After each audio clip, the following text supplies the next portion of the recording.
Welcome back to the Rhonda Swan Show. Well, in series 4, we have been bringing on amazing guests that have truly fallen into their life's work, that have taken the calling that has come for them and have brought this into how they serve others. We have had guests from all over the world, and today you're going to love my guest. I want you to really tap in and drop into your consciousness of to really who you are, feeling into yourself, because my next guest is Whelan. She's an accredited psychotherapist. She's the author of 2 memoirs, Tantric Teacher, Energy Rising Star Healer, Workshop Facilitator, Speaker, NLP Coach, Retreat Leader, and Transformational Therapist. Founder and creator of Solution Therapy, offering transformative services to companies, individuals, groups, couples, and teenagers. Karen has worked with clients for over 14 years and witnessed thousands of clients transform their lives. And today we get to tap in a bit with Karen and find out what drives her, what brings her into this work, and what has shaped her as a psychotherapist and a healer. Karen, it's so good to have you on the show again. Oh, thank you so much for having me. Thank you, guys. I'm delighted to be here. I love it. It's so great. Yeah, well, we had this amazing conversation. We were on the summit. And now, of course, you are going to be an author in the upcoming book that launches in April, the Wealth series, where we're really, truly encompassing every area of our life of wealth.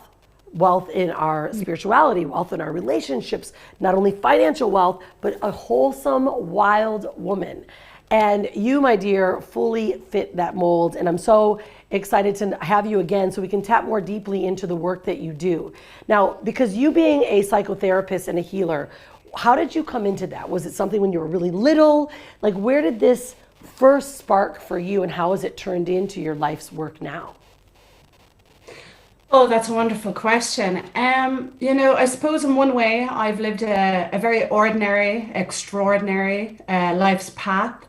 I've been doing the dark night of the soul work since I've come in here, and I never understood what that word meant.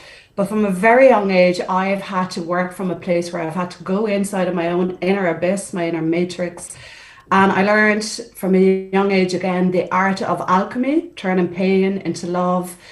And I've always worked from my heart's energy, and I never knew that the heart actually can, and they've done lovely tests around this, where the heart can know the information before it hits the visual eyes. And I've always led from my heart as a young child, very much from my heart. But that got pushed out of my essence of my being when, I would have been born into trauma, real trauma as a baby. In my home was not a safe home. And my relationship with my dad, who I loved so much, but it became very abusive. And for me, when I stood up at 14, because I just didn't want it anymore in my life, I was terrified. This young little girl on her life's path who had so much love in her heart, who always could feel, and you said it at the beginning, I always felt that call to something out there. I always had that taste of inspiration is out there, it's beyond, I have to go find it. And from a young age, I was always tapping into that. I could feel that in me.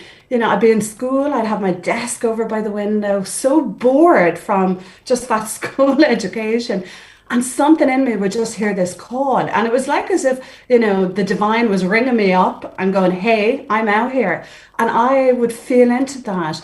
And that was my motivation in life. Even though I was having so much trauma around me in terms of physical and sexual abuse, I still knew how to keep my heart wide open, and I'd still go look for that call. So when I met my adults in my life and I said, look, I spoke up about my father, the adults around me could not cope with it, and they all tried to kind of instruct me on what to do. But my heart knew the way, Rhonda. My heart was the place I always dropped down into. I had all this pain, but the heart knew if you do it this way, you're going to be fine. So I didn't want to do it the way the adults wanted me to do it, and nobody could cope with me then. I became this, this energy that nobody could handle because I wasn't conforming. And unfortunately then that saw me leave my home at 14 and be on the streets, be homeless. And my way to survive then would be to tap into older guys, and I would take drugs, and I began to numb out that feeling of I'm not wanted anywhere and I don't belong anywhere. Nobody loves me. I'm so unlovable as a person. And that was one of my biggest pain from the age of 14 that I had to try and work with. Of course, being a person, being human, my way of working with it was I ended up hating who I was as a person. I just resented Karen. I could not cope being in my physical body with her. I wanted to get out from being who she was. That led me to attempting suicide at 14, early 15. When I woke up the next day after taking an overdose and I was still here, I mean, my first words were, oh, fuck, I'm still here. I did not want to be here. I did not want to have this life. So I just kept on that path of self-sabotage and self-hate, distancing further from myself, distancing further from that call, not wanting to connect to anybody. Now, luckily for me, I ended up, because I was on the streets, I ended up getting a job cleaning rooms in a hotel at 16. And I ended up connecting with a load of people and loving the work. And then the calls started coming back in. You know, one night, I remember it, I was in a house with a load of strangers in the road, drinking and taking drugs. And I ended up having a very bad experience on drugs. I mixed acid with hard drugs. And I thought my hair was on fire. And I was in the bathroom and I was looking in the mirror crying. I could not recognize myself anymore. And I was saying that call started to come in again, that feeling where my heart would open and this knowing that something out there is waiting for me just came into the window, sunlight hitting me. And I knew I am more than this. There's more to my soul. There's more to my essence. I am more than this environment around me. This environment around me is not mirroring what I actually am. And 2 months later, I found myself jumping on a plane. I was 17, no French. I agreed to be an au pair. And that was transformational because here I am in a country, I could not speak their language, but I could be anybody I wanted to be because nobody knew me. It was almost like I had permission to be myself. I'm standing on a balcony, I'm looking out at Mount Blanc, I'm surrounded by gorgeousness. And that allowed me to tap back into myself a lot more. And I began to do inner work. I began to, in my time before I knew anything about psychotherapy or spirituality, I was very connected to my religion as a Catholic. So I'd pray a lot and I'd contemplate a lot and just pray. So I began to pray a lot and I began to think about my dad. And when we were in the Caribbean, you know, my heart knew, my heart guided me. My heart said, write a letter, write it all down. And I wrote him a letter and, you know, I just explained in my letter, you know, my last few years have been hell. It was hell for me, hell on earth, because I was holding on to rage and anger and suffering. And I said, you know, I don't want this anymore. I want to give it back to you. It's because of you I've had this. And I wrote him that letter and I remember my mother saying, for a whole year, he'd take that letter out at nighttime and he would just cry, reading this letter and over and over. And in the letter, I said to him, I forgive you for what has happened. And when I wrote that and I left it go, energy came off of my body. I felt incredible. I felt, wow, I have just removed something I was holding that I didn't even realize that my body had held for all these years. And it was a heaviness. So came back, had a great life in France, fell in love, got pregnant, and I came home to have my son. And 3 weeks before I had Aaron, Aaron's father, who was French, Lionel, wrote to me saying he wasn't coming over to Ireland for the baby and that he was ending the relationship. So at 19, with a big, incredible belly, I'm looking at myself going, how do I do this? Again, here's that energy of being by myself and being on my own. And I did. I gave birth to my wonderful son. We lived in a little house by ourselves. And my dad started to come up on a Friday. And I began to address him about everything. I sat opposite this man and I looked at him and I just asked him, why me? Like, why did this happen to me? You know, why all this pain? And he opened up and shared his life story. And for me in that moment, I knew that my heart was right. I knew that my work was about forgiveness with this man. I could see into the soul of this man. I saw that he was a broken human being and he needed compassion more than hate, more than anger. And for me, it was like, you know, nobody understood my forgiveness. And that's why I suffered as well. People were like, why would you forgive? And I didn't have the sophistication of the language to articulate why I forgave. I just had a knowing it was the right thing to do. My heart had that wisdom to know. So when I was sitting there with him, I realized, again, you know, the heart knows before the mind. I realized, wow, this is why I wanted to forgive him, because I knew he's a person who's broken. And we ended up having deep conversations for a long period of time, and we did incredible work with each other. And I said it to him, you know, I can forgive you. I won't trust in you, but I will forgive you. And that has been an incredible partnership, because for me as a soul incarnated here, you know, I have this love for a man. So I was able in that moment, across the table from my father, I was able to witness something beautiful in something very, you could call it ugly. I was able to find something beautiful in something that's not beautiful. And then that inspired me to go into education and become a psychotherapist, because for me, it was like, you've done so much deep inner work. You've been in life. For me, was never about being able to climb the ladder externally. I've had to do the deep inner work, the pain. I had to go into the depths of pain. I was always up against the edge of myself, where I felt this is the limit. I can't go on anymore. I was always the one, nobody was around me when I was the one rocking myself to sleep, crying all by myself, wishing somebody would just hold me. And then I started to realize, I'm holding me. I am this person. I have been doing it all on my own. I don't need, and I don't mean I don't need another. Of course, I want to share it with others, but didn't need someone else to come in and fix me or my world. That I realized I'm the alchemist of this. I'm the one who can transmute. I can turn it around, I can process it, and I can reframe it inside of me. And I knew how to do all of this without understanding the frameworks, which was beautiful. It was like my little intuition knew how to do the work. So when I became a psychotherapist, I realized, wow, I do fit the wisdom of this, you know, this understanding the depths of people. Wow. I totally get this intuitively. I know how to do this. And, you know, and that's the beauty of matching something I've trained in with my own wisdom.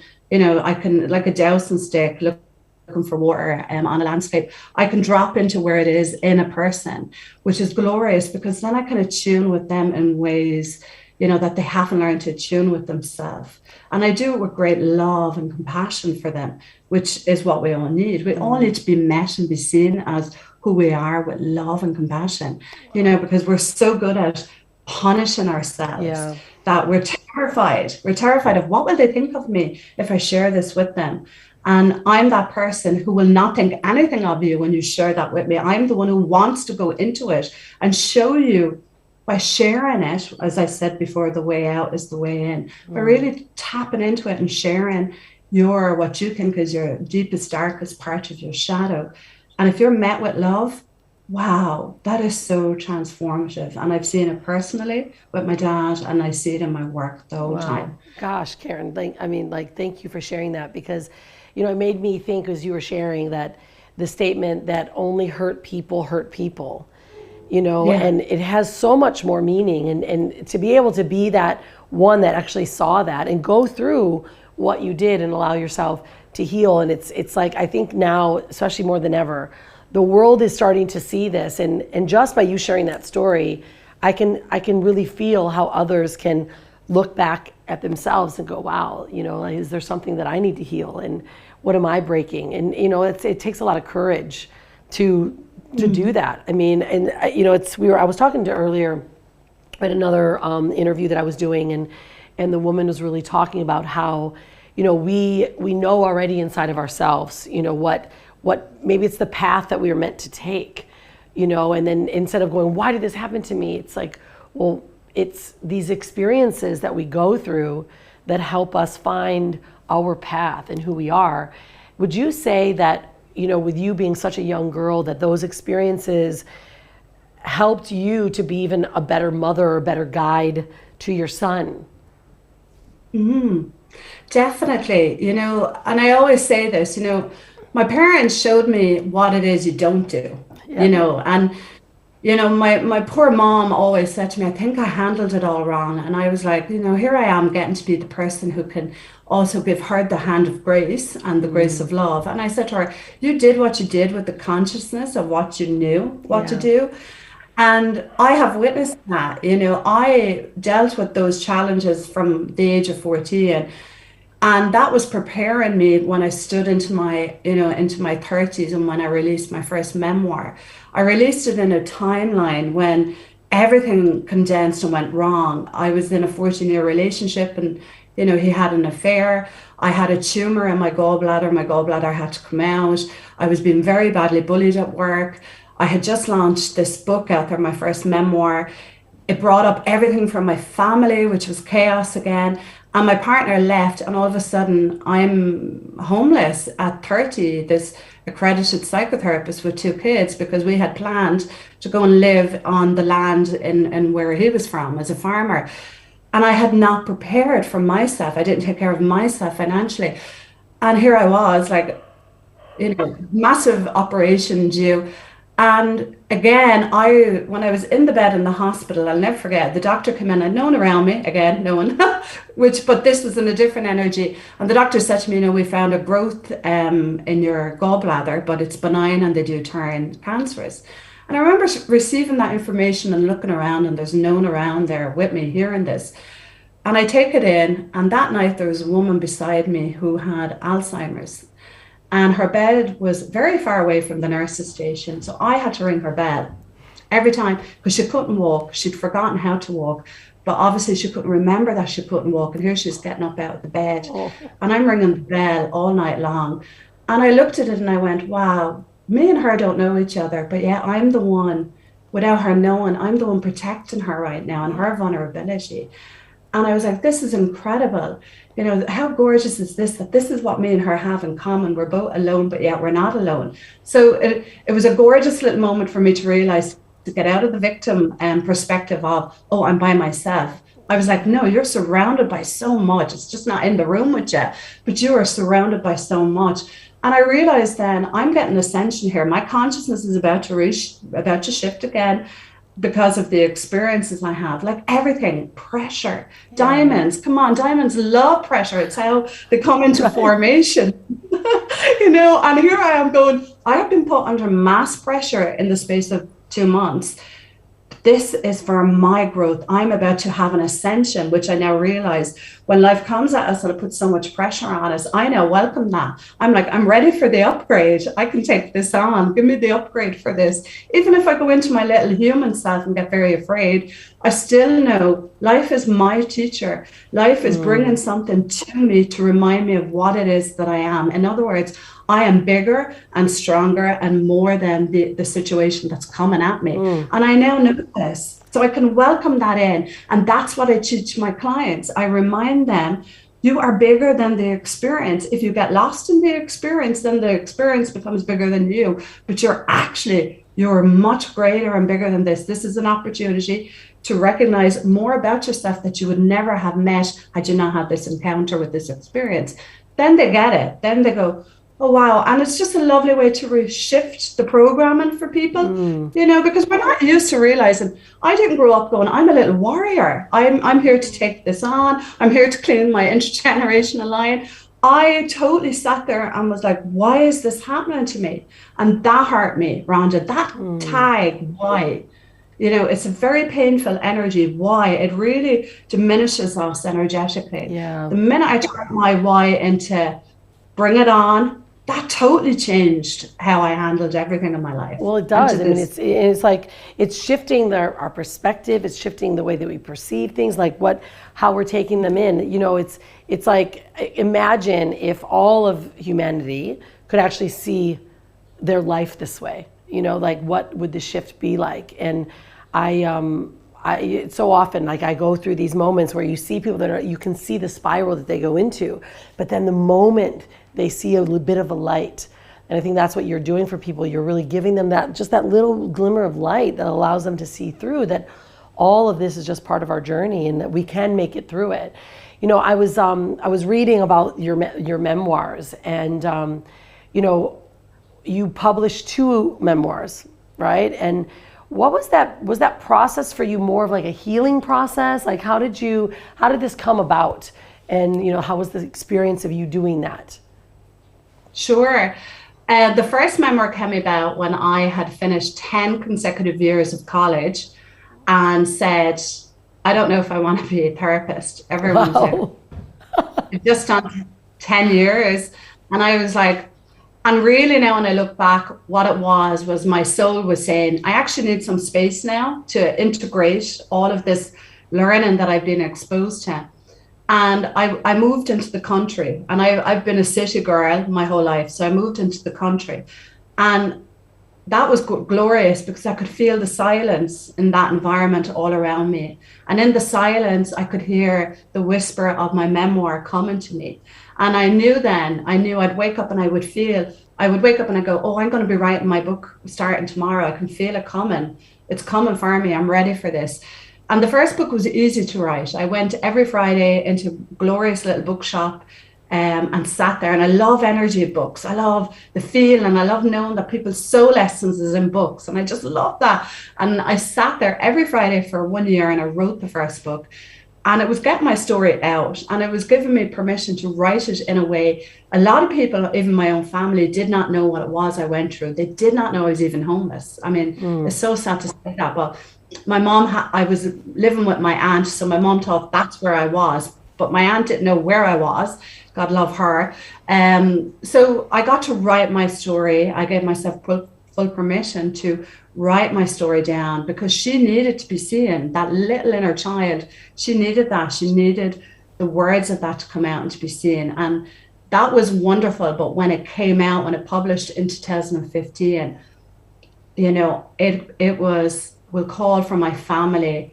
It really shook them. I saw it as a catalyst for great healing and more integration, because everyone had to come around my book and pick up parts of themselves that got split off from back then. And they got to have to hold that again, but in a different place with themselves. So it really challenged everyone. And I sat there as that gorgeous magnet holding the vibration of that for them, as I always did with my family. And that was wonderful. And I loved that. And the second memoir, I actually wrote it when I went through that intense time. It had to happen. What happened for me was I had a breakdown, an awakening, where for 8 days I sat on a chair and I couldn't talk. And, you know, my friend moved in and took care of the kids, and I was just crying because I kept on seeing my life's path and what had happened over and over and over. And this version of Karen that I thought I was, how I was this version for everybody else. I hadn't been my true expression of myself. So there was an inner death rebirth happening, and it happened for 8 days. And after the 8th day, I got my notebook and pen. And I just would go out into this place by the beach. And the minute I would sit there, like a child when you train them on a potty, you know, they might say, no, I don't have to go toilet, but the minute they sit down, they do go. Well, that's what would happen to me. The minute I would sit into this gorgeous little spot at the beach, the gates would open, the crown chakra would just open up, and the channeling would come through me. But it was so gorgeous for me to write that while I was in the depths of my experience. So that was the alchemy at its best. And the second memoir really captures my awakening into my way of my old version of myself. So, you know, the first book is the story, then the second book is recognizing the programs because of having a life like that. So I released them, and then I realized only recently, you know what, I'm pulling them back. Because there's a third book coming out. I mean, these are part of a trilogy which would be mapping people's life path on the rebirthing that we go on as a soul here. You're born into a story, we can get lost in it. Then we awaken into the story and we realize, oh, I've been doing this because of this. And then now the third book for me is about living my soul's mission. And being in a... I just so felt it. I mean, but it gives me goosebumps because, you know, like if it's so juicy because you're leaning into it, and your life and your experiences are going to be able to help guide other people. I mean, this is obviously the work that you do. So what would you say then, certain people that, you know, could be watching or are maybe in that story or in the awakening, like all these phases, like what would you say the best steps for people to start actually recognizing it? Because I see, you know, society everywhere, and people they're stuck in that story, or they're stuck in what's happening to them. And so how do you start identifying what could be some of the steps people could take to help move them through into this now self-acknowledgement and moving into your gifts that you can give back to others? Yeah. I know, and I love it. And that right there is the blind spot for humanity. Yeah. Yeah. Everybody, they do not know the potential of their own abilities. You know, it's like we play hide and go seek with ourselves our whole life. We're hiding from ourselves and we don't know how to find ourselves. We don't even know we're looking for our own self. We're constantly thinking that we're looking for something outside of us. And it might be like financial materialism or relationships. And yeah, all of that is just a mirror of what it is that you're not attuning to within yourself. And that is so important. And to wake people up to that, for me in the work, is where I go to. It's the heart of where I go to, because it's the most profound moment when they get it, when they get to see themselves for what it is that they're doing. And I had it recently with a client who got that shift and saw the role she was playing with her own self. And I said it to her so gently, this is going to hurt you. This is going to hurt, because it's that moment of feeling her shame was about to come up and her guilt. And I said, don't fall into the trap of that, you know, because it's so painful when people realize, you know, when they wake up to the truth of who they are and they realize, you know, guilt can come up, lots can come up.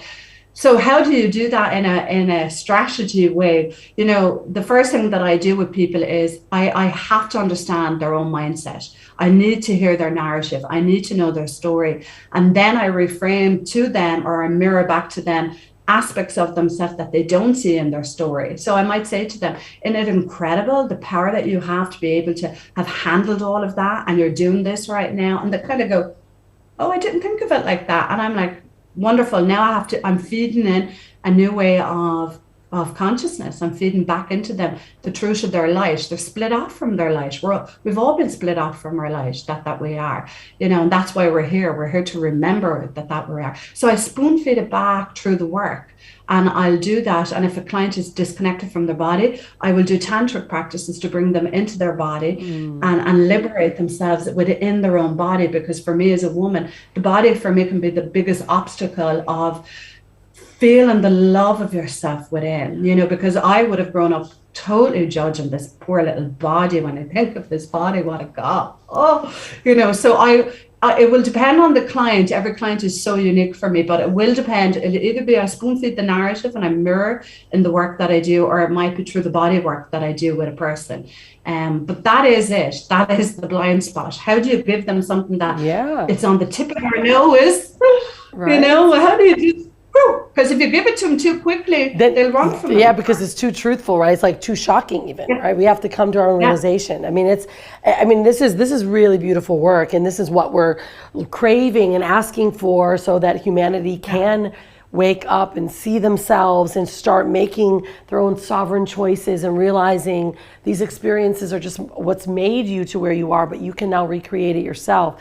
It's so beautiful, Karen. I want to ask you a last question before we go, because I think this could come up. I mean, you are working with people in their traumas in their life and helping them unfold, but how do you keep yourself in alignment, you know, and keep yourself accountable for continuing to do this kind of work? Because that could be, there's a lot of energy that comes into you, right? And it's like you're almost reliving for everyone else their trauma. How do you help yourself stay in alignment? So what I do is there's two ways of doing that. When a client comes to me, they're also in service to me, you know, and I say this to them, because through the work I do with them, they're also showing me myself again and again and again, you know. So where if they're in a place of, you know, if they have been raped, we'll say, or they're living a life trauma, they're showing me again. It could be my strength, or they're showing me my compassion, or they're showing me a part of me that, you know, has intolerance to something. So for me, you know, their gift to me as well in the work. And I love that. So I do that. Before a client will come in, I have to do my meditation. When I wake up in the morning, I have to go into my meditation. I have to go into that inner, and I will not come out of that until I've found it, until those chakra centers have all awakened and the energy is coming through me. And when I feel that inner, there it is. There I am. There is my spiritual being. Then I'll come out. I'll come out of it then. And I lead my work and my life from that connection with myself. And when I'm out of connection with that, that's when I know, okay, I need to come back to that. Yeah. I will say to myself, after my clients, because the unconscious, when I sit with somebody, my right brain and your right brain will connect with the energy neurons, but then I'm also taking in the unconscious energy of you. I love that. I love that I'm privileged enough, like a conductor, that I get to feel up the vibration in my body with people. So when I have clients in the room, I might get pain in my shoulder, and I would say to my client, "How's your right shoulder right now?" And they're like, "Yeah, it's really hurting me."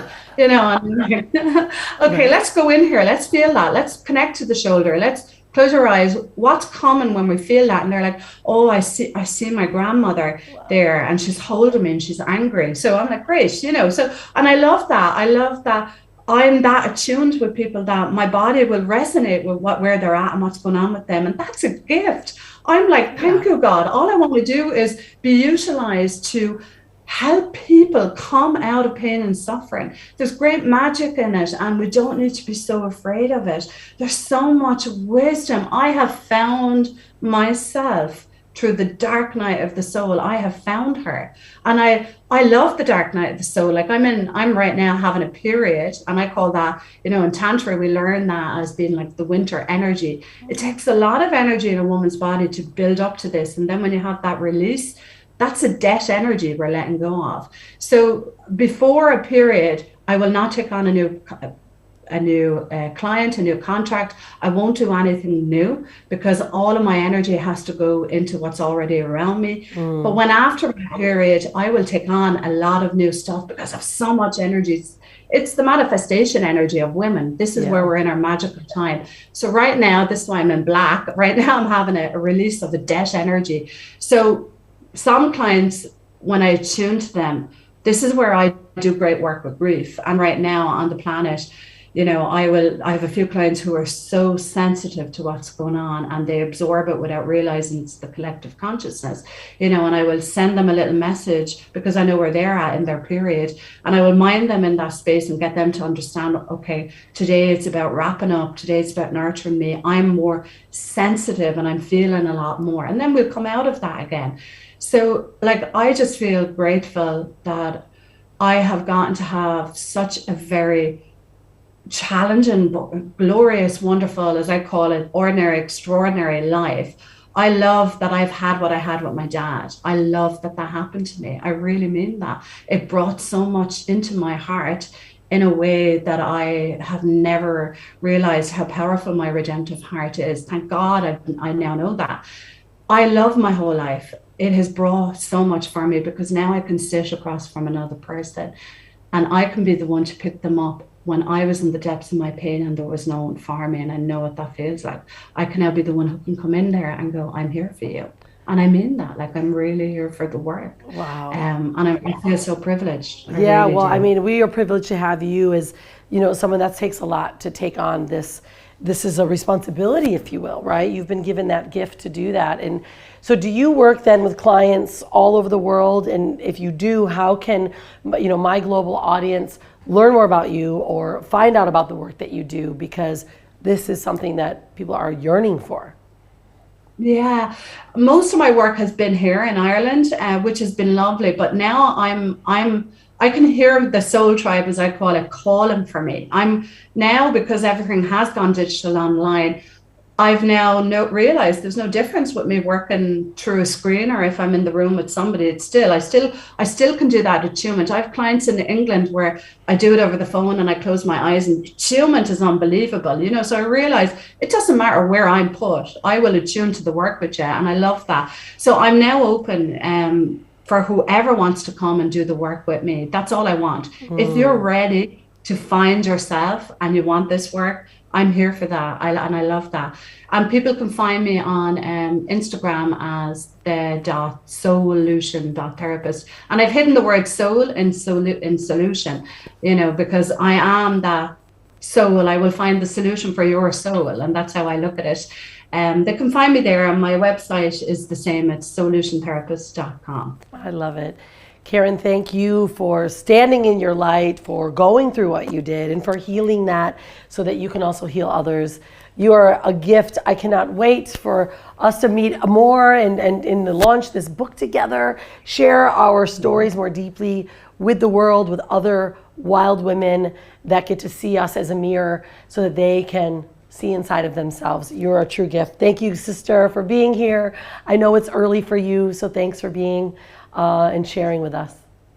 No, thank you for your beauty and your love and your brilliance. I love it. Thank you for having me. I love you. Thank you, sweetie. Oh, well, look at this. Can you imagine, though, taking your traumas of your life that seem so debilitating and asking yourself, why? Instead, ask, why not me? Allow what might happen to you in your past, in your current present moment, and allow it to be this catapult so that you can help others. You can heal, you can forgive. Imagine what humanity would be like if we all just saw each other, if we all just looked at each other and had compassion. Because the hurt people are the only ones that actually hurt other people. So that means that they need healing too. And so today we close this episode with such a deep spirit, reminding ourselves that how beautiful we are, that we are so worthy and we deserve to have and live this beautiful, abundant life. Sometimes we gotta get through, that diamond in the rough. Sometimes that diamond, we gotta shake off the rough to truly see the diamond. And with that, I'm gonna close this episode of season 4. Thank you all for being here. Don't forget, you have the opportunity to be also interviewed on my show. I'd love to learn more about you. You can fill out an application and we will learn about your story and see if this should be you sitting here on my show. Thanks again, everyone, for being here. We'll see you on the next show. Don't forget to be unstoppable and stay what? See you next time.